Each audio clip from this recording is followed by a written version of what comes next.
5 mois après l'accident tragique causé par Pierre Palmade, le conducteur du véhicule percuté s'est entretenu avec Paris Match, revenant notamment sur la virée en boîte de nuit de l'humoriste.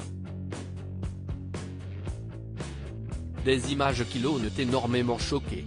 Cette soirée de février tourne en boucle dans les têtes de Pierre Palmade et de ses victimes.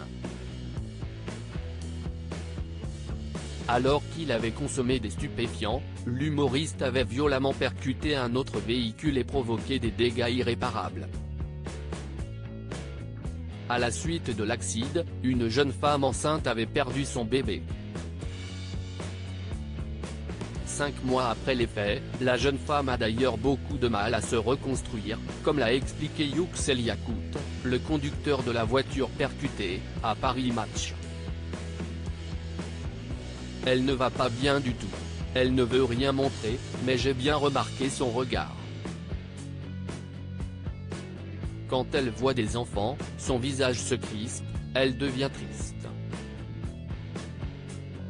Elle l'attendait tellement ce bébé. Tomber enceinte a été un vrai parcours du combattant. Elle avait enchaîné plusieurs fécondations in vitro. Et ça avait enfin marché. Je ne sais pas si elle retrouvera le sourire un jour. J'aurais tant voulu être seul dans cette voiture, a-t-il déclaré. Alors que son contrôle judiciaire a été modifié, Pierre Palmade a vendu son domicile de Célie-en-Bière pour s'installer à Bordeaux, au plus près de sa famille. Récemment, une vidéo de l'humoriste, en train de profiter d'une soirée en boîte de nuit, avait particulièrement choqué, certains l'accusant de manquer de décence après le drame qu'il a causé.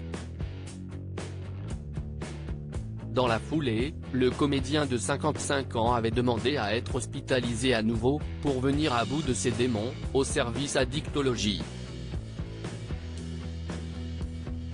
Yüksel Yakut outré par les images de Pierre Palmade en boîte de nuit, mais les images de sa virée en boîte de nuit ont surtout choqué le conducteur de la voiture percutée, qui a vu sa vie basculer depuis l'accident. J'ai découvert la vidéo par l'intermédiaire de mes proches. Je n'ai jamais été autant en colère.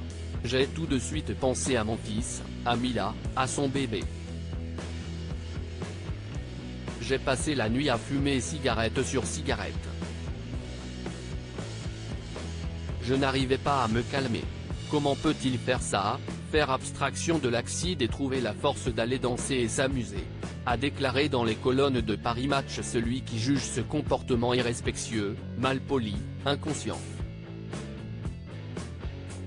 Pour Yüksel, une chose est sûre, le pardon n'est pas une option.